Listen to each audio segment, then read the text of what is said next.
உக்கார இடம் கிடையாது, ஒதுங்க இடம் கிடையாது, குளிக்க இடம் கிடையாது, ஒண்ணுமே கிடையாது.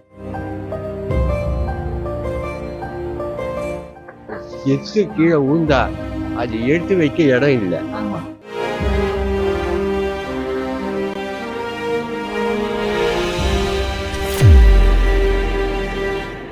இந்த எலெக்ஷன் யாருக்கு ஓட்டு போடுவீங்க? எங்க விருப்பம். விருப்பம். யார் வந்தா நல்லா இருக்கும்? உங்க இப்ப வர்ற ஆட்சி தான் நல்லா இருக்கா? உங்க வீடு வசதி யாரு வந்து ஜெயிச்சா எங்களுக்கு என்ன பண்றாங்க? யாரும் ஒன்னும் பண்றாங்க. இதுக்கப்புறம் ஜெயிக்கிறவங்க எங்களுக்கு பண்ணா போதும். 12 பேருக்கு பட்டா கொடுத்து அப்படியே கிடக்கு, இடம் காட்டல, ஒண்ணும் காட்டல. அப்படியேதான் நாங்க ஒரு வீட்டுல 3 குடும்பம் 4 குடும்பம் இருக்கிறோம் வீட்டுல. 12 பட்டா வந்து இடமும் காட்டல, மண்ணும் அளந்து எங்களுக்கு கொடுக்கல. ஆனா பட்டா கொடுத்துருக்காங்க, வீட்டுல வச்சிருக்கோம். ஆனா ஒரு வீட்டுக்கு 3 குடும்பம் 2 குடும்பம் இருக்கும். அப்படி வரந்தா பார்த்து தரேன் தான் சொல்றாங்க. அப்புறம் எங்களுக்கு எந்த நடவடிக்கையும் கேட்டீங்களா? நாங்க ஒரு வருஷம் கொடுத்துட்டு தான் இருக்கோம். வயசுக்கு வந்த பொண்ணு எங்களாட்டும் குளிக்க இடம் கிடையாது, சுந்தரத்துக்கு இடம் இல்ல. நாங்க படுத்தாலும் இந்த நேரத்துல தான் ரோட்ல தான் இருக்கணும். அதான் ஓட்டு கேட்க வராங்களா? எத்தனை வரைய கெட்டோம்னாங்க, எத்தனை வரைய சொல்லியாச்சு. எத்தனை வாட்டி எழுதி கொடுத்து எல்லா இடத்துக்கும் போய் வந்துட்டோம். இன்னைய வரைக்கும் நடவடிக்கை எடுக்கல. எச்சு கீழே ஊந்தா அது எடுத்து வைக்க இடம் இல்லை. இப்ப நட மாற்றத்துக்கு போகணும் வரணும்னா பயந்துக்கிட்டு தான் நடக்கிறோம். இன்னைய வரைக்கும் எங்களுக்கு நிம்மதியா இருக்கல. இது வரைக்கும் எத்தனை வச்சு காலமா என் தாய் தரப்பு எங்க தாத்தா காலத்துல இருந்து இந்த இடம் இருக்கும். இது வரைக்கும் யாரு ஜெயிச்சிருந்தாலும் எங்களுக்கு நன்மை செய்யணும். சுந்தரத்துக்கு இடம் இந்த ஆட்சியில கேட்க வேண்டியதாங்க. போய் இந்த ஆட்சியில போயிட்டு எல்லாம் கேட்டு ஏற வேண்டிய இடமெல்லாம் போய் ஏறி வந்துட்டோம். எங்க பார்த்தாலும் போய் மனு கொடுத்தோம், எல்லாம் பண்ணிட்டோம். அது மூலியமா வந்து எங்களுக்கு பட்டா சீட்டு கொடுத்தாங்க, அதுவும் ஒண்ணும் கிடையாது. பட்டா மட்டும் தான் கொடுத்துருக்காங்க. இடம்னா இன்னும் வரைக்கும் இது வரைக்கும் காமிக்கவே இல்லை. ஆனா பட்டா சீட்டு கொடுத்துருக்காங்க, இன்னும் வரைக்கும் இடம் காட்டல. ஆட்சி முடிவு நடக்காங்களா? இந்த ஆட்சி முடிஞ்சா பட்டா வச்சு கடை சொல்லிட்டுதான் நாங்க சொல்லி முடியாது. என்னன்னா ஒருத்தவங்களுக்கு போடுறோம், ஒருத்தவங்களுக்கு போடலன்னு நம்ம சொன்ன வச்சுக்க, அவங்களுக்கும் எதிர்ப்பாகும், இவங்களுக்கும் எதிர்ப்பாகும். யாரு வராங்களோ அவங்களுக்கு நாங்க போட போறோம். எங்களுக்கு ஊட்ட பாரு, ஊட்ட பத்தியா எங்க ஊட்டெல்லாம் என்னமா இருக்குன்னு. உக்கார இடம் கிடையாது, ஒதுங்க இடம் கிடையாது, குளிக்க இடம் கிடையாது, ஒண்ணுமே கிடையாது. ஏதோ வரோம், பொங்கி திங்கிறோம், காலத்துக்கு ஓட்டின்னு அப்படியே கிடக்குறோம். எலெக்ஷன் யாருக்கு ஓட்டு போடுவா? நாங்க யாருக்கு விருப்பப்படுறோமோ அவங்களுக்கு தான் நாங்க ஓட்டு போட முடியும். எங்களுக்கு எல்லாம் நல்லா எங்களுக்கு எங்க வீடு வசதி நல்லா செஞ்சு கொடுக்கணும்.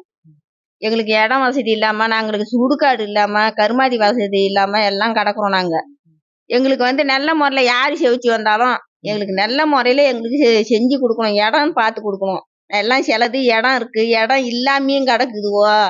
எங்களுக்கு இடம் இருந்தும் அது புண்ணியம் இல்லாம நாங்க உக்காந்துருக்கோம். இப்ப அந்தராட்சி பந்து இந்தாண்ட ரோடு, அந்தாண்ட வயலு, எங்கேயும் அங்க ஒதுங்க கொள்ள எங்களுக்கு எந்த வசதியுமே இல்லாம நாங்க இருக்கிறோம். மனு போய் கொடுத்தீங்களா? எல்லாம் கொடுத்துட்டோம், எல்லாம் கொடுத்து பார்த்துட்டோம். எல்லாம் வந்து செய்யறாங்கிறாங்க. யாரு செய்யறாங்க சொல்லு பார்ப்போம்? யாருமே செய்யல எங்களுக்கு. நாங்க அப்படி இருக்க பார்த்து நாங்க யாருன்னு குறிப்பிட்டு சொல்ல முடியுமா? எங்களுக்கு செவிச்சு வரவங்களுக்காவது இனிமேலுக்கு அவங்க வந்து நல்ல முறையில எங்களுக்கு நல்ல முறையில செஞ்சா சரிதான். இவருக்கு 70 வயசு, எனக்கு 60 வயசு. எதுலயும் கஷ்டப்பட்டு பாடுபட்டு தான் கஞ்சி தண்ணி காய்ச்சி குடிச்சு அந்த முருங்கைக்கீரை வதக்கி துண்ணுதானே. ஐயா இது வந்து வீடு கட்ட முடியாது ஐயா. வீடு கட்ட யாரையும் வந்து கேட்டாங்க ஐயா. குழம்பு வச்சு சாப்பிட முடியல. கஞ்சி தண்ணி காய்ச்சி முருங்கைக்கீரை வதக்கி தான் கஞ்சி தான் குடிக்கிறோம் நாங்க. இனிமேல நாங்க கஷ்டப்பட்டு இன்னைக்கு தான் வரோம். பாம்பு, நல்ல பாம்பு வருது, விரியன் பாம்பு வருது, நண்பகாரி வருது, பூச்சி போட்டு நிறைய வருது. வரகுள்ள அடிச்சு தூக்கிடாயிட்டு நைட்டு உள்ள தூக்கமே வர மாட்டேங்குது. நாங்க கஷ்டத்தான் படுறோம். இன்னைக்கு அப்பலே இருந்து இப்ப வரைக்கும் கஷ்டத்தான் பட்டுனுக்குறோம். எங்களுக்கு யாரும் நல்லது செய்ய மாட்டுறாங்க. வீடெல்லாம் கட்ட முடியாது ஐயா. எங்களுக்கு வீடும் கட்டி கொடுக்க மாட்டேங்கிறாங்க, இடமும் எங்களுக்கு காட்ட மாட்டேங்கிறாங்க. அப்படியெல்லாம் நாங்க கஷ்டப்பட்டு நாங்க செத்து போன பிற்பாடு எங்களுக்கு வீடு கொடுத்து நாங்க என்ன பண்ண போறோம்? மண்ணை கொடுத்து நாங்க என்ன பண்ண போறோம்? நாங்க உயிரா இருக்கக்குள்ளேயே கொடுத்தாங்க, அதை வச்சாச்சு. நாங்க ஆண்டாண்டு காலமா வாழ்ந்துட்டு பேர பிள்ளைகளுக்காச்சும் உங்க அப்பா அடிச்சுட்டு நாங்க மண்டுக்கு கீழே போய் இறங்கிடுவோம். எங்களுக்கு அப்பயும் இல்லை இப்பயும் இல்லை. என்னக்குள்ள எங்களுக்கு வாழ்க்கையே எடுத்து போகுதுப்பா. என்னங்க ஐயா அழுகே பார்த்து எடுத்து நல்லா வந்து போகுது. கேக்குறாங்க ஓட்டு, நான் வீடு கட்டி தரேன், வாசல் கட்டி தரேன், எல்லாம் செய்யறேன், முதல்ல போற இருந்துச்சு வரான்னு சொல்லிட்டு தான் எனக்கு கேக்குறாங்களா கொசரம் வந்து நான் ஓட்டு போட்டு ஜெயிச்சு போயிருக்கு. எங்களுக்கு எதையும் என்ன எதுவும் பார்க்க மாட்டேங்கிறாங்க, பார்க்க மாட்டேங்கிறாங்க. வர எலெக்ஷன்ல யாருக்கு ஓட்டு போட போறீங்க? எங்களுக்கு யாரு நல்ல உதவி செய்யறாங்களோ அவங்களுக்கு போடுவோம். அதான் யாரு நல்ல உதவி செய்யணும்னு எதிர்பார்க்கறீங்க? எங்களுக்கு உதவி செஞ்ச இப்ப கலைஞர் தான். ம். கலைஞர் இப்ப செஞ்சிருக்காருங்கும் போது ஃபர்ஸ்ட் ஒரு 6 வீடு கொடுத்தாங்க. அந்த 6 வீட்டுக்கு அந்த இடத்த கொடுத்து அவங்க கிட்ட காட்டல. ம். 2வது எங்களுக்கு ஒரு 6 வீடு கொடுத்துருக்காங்க சார். அந்த 6 வீடும் இப்ப நாங்க போய் பார்த்துட்டோம். பெரியப்பட்டில போய் கொடுத்துருக்காங்க. பெரியப்பட்டில காரு வண்டி வர்றதுக்கு வசதி இல்ல. ம். மணல் தான், சுத்தம் மணல் தான். ஆனா வண்டி வந்தாலும் உட்காரும் போல தெரியுது. உட்கார்ந்தாலும் கூட திரும்பி எங்களுக்கு உள்ள சலுகை அவங்க செய்ய முடியாதுன்ட்டு அவரு பேர் வர மாட்டேங்குது, கான்ட்ராக்டுக்காரு ஒதுக்கிட்டாரு. சரி. எங்க ஊருக்காரு என்ன சொல்றாரு, செட்டிங் வீடு இருக்கு, அந்த செட்டிங் வீடு கொண்டாந்து இறக்குவாங்க, சரி. நீங்க அங்க போய் இருக்கணும். சரி, அந்த செட்டிங் வீடுன்றீங்களா, மழை காலத்துல கரெக்டா இருக்கும், வெயில் காலத்துல என்ன பண்ணுவீங்க? எப்படிங்க நாங்க அதுல இருக்க முடியும்? வெய்ய காலத்துல எங்க ஒரு மரம் மட்டை கூட அங்க ஒரு வழி ஒரு வசதி கூட இல்ல. சரி. தண்ணிக்கே வசதி கிடையாது அங்க. சரி. அப்படி இருக்கும்போது அந்த இடத்துல கொண்டு எங்களுக்கு விட்டுருக்காங்க. நாங்க சரின்ட்டு ஆரம்பத்துல நல்லா இருக்குன்னு தான் நாங்க சரின்னு சொல்லி விட்டுக்கிட்டோம். எங்களுக்கு எல்லாமே எல்லா வசதியுமே கொடுத்துருக்காங்க தான், இல்லைங்கள. எங்களுக்கு 6 வீட்டும் கொடுத்துருக்காங்க. 6 வீட்டுக்காரங்க நாங்க போய் பார்த்துட்டோம். சரி நமக்கு முடிவு இதுதாங்கிறது. வர எலெக்ஷன் யாருக்கு ஓட்டு போட போறீங்க? யார் நல்லது செய்யறாங்களோ அவங்கதான் போட்டு. அதான் போன தாட்டி யாருக்கு போட்டீங்க? போன சிங்கிள் இவருக்கு தான் போட்டோம், கலைஞருக்கு தான் போட்டோம். அவர் ஆட்சியில இப்ப நல்லா இருக்கா, எப்படி இருக்கு? இப்ப கொஞ்சம் நல்லா தான் இருக்குது. ஃப்ரீ பஸ் விடுறாங்க, மாசம் பணம் போட்டு விடுறாங்க. வர எலெக்ஷன் யாருக்கு ஓட்டு போட போறீங்க? விஜய்க்கு தான் போடும். வர எலெக்ஷன் யாருக்கு ஓட்டு போடுறேன்? நான் எப்பயுமே நாங்க அண்ணன் ஒரு எம்ஜிஆர் கட்சிக்கு தான் போடுறோம். அது தவறவே இல்லை. மாத்தி இந்த வருஷம் எப்படி போறதுன்னு எங்களுக்கு குழப்பமா இருக்கு. நான் யாருக்கு போடணும், யாருக்கு எடுக்கணும்ங்கிறது எங்களுக்கு குழப்பம். எங்க தெரு உள்ள குழப்பமா இருக்கு ஃபுல்லாவும். இதுக்கு என்னாண்டா நாங்க எழுப்பட்டாதான் இல்லைனாக்கா அது நாங்க முடியும்.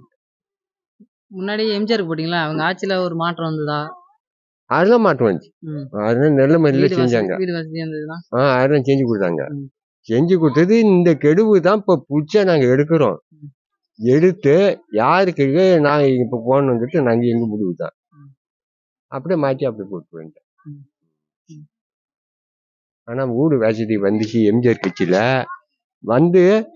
உள்ளியும் பிரச்சனை இருக்கு, இங்கேயும் பிரச்சனை இருக்கு. கீழே படுக்க இடுக்க முடியல. அப்படி இதை பாக்குற பேரு யாருக்கு என்ன இருக்குன்னு அந்த மாதிரி இருக்கு. தரையே சுத்தமா இல்லை. இப்ப இந்த மாற்றத்துல நல்ல மாதிரில இருக்குதான். இருந்தாலும் கூட இவருக்கு தான் போகணும்ட்டு எங்களுக்கு முடிவு. ஓட்டு போடுறதுக்கு வரைக்கும் வருஷ கணக்குல வருவாங்க அங்க. அதான் அப்ப கேட்க வேண்டியதுனா, அது வரட்டுனாலும் சில்லு வரட்டுனாலும் நாங்களும் கேட்கட்டும். எப்படியும் ஓட்டு கேட்க வருவாங்கல்ல, எங்களுக்கு என்ன செஞ்சு கொடுத்துருக்கீங்க, என்ன போயிருக்கீங்க, நாங்க 2 பேரும் கிடக்குறோமா, காட்டுலயும் மட்டும் கிடக்குறோமா, இன்னும் அதை கேட்கணும் நாங்க எல்லாம். கேளுங்க, அவ கேட்டாதான் கிடைக்கும். அதுதான் வரட்டுன்னு தானே கேட்கணும் இருக்கோம் நாங்க.